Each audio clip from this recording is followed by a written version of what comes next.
શું તમે વ્રત ઉપવાસમાં ઠંડુ ફ્રૂટ કસ્ટર્ડ ક્યારેય ખાધું છે કે નહીં? આ એકવાર બનાવી લેશો ને તો વારંવાર બનાવશો. એના માટે પલાળેલા સાબુદાણા, મેં અડધો કપ સાબુદાણા લીધા છે. 1 ચમચી ઘીમાં સરસ રીતે પહેલાં રોસ્ટ કરી લેશું, એટલે એમાં મોઇસ્ચર હશે ને બધું નીકળી જશે અને છૂટા છૂટા થઈ જશે. પછી એમાં અડધો લીટર દૂધ એડ કરી સરસ રીતે મિક્સ કરીશું અને થોડું કેસર પણ એડ કરીશું. એનાથી ફ્લેવર બહુ સરસ એવી આવશે.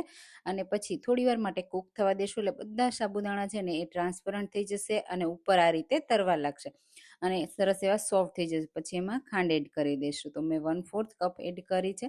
સારી રીતે મિક્સ કરી દઈશું અને આ રીતે સાબુદાણા સોફ્ટ થયા કે નહીં તે ચેક કરી અને થોડી વાર માટે કૂક કર્યા પછી નીચે ઉતારી લેવાનું અને પછી એને આપણે આ રીતે વાસણમાં કાઢી થોડું ઠંડુ કરી ફ્રીઝમાં રાખી એકદમ ચિલ્ડ કરી લેવાનું, એટલે ઘાટું અને મલાઈદાર તૈયાર થઈ જશે આ રીતે.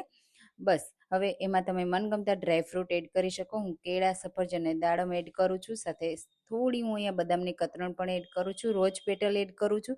વ્રત ઉપવાસમાં એક વાટકી ખાઈ લીધી ને તો મજા જ પડી જશે. જો તમે ક્યારેય ન બનાવ્યા હોય ને તો આ રેસીપી એકવાર જરૂરથી ટ્રાય કરજો.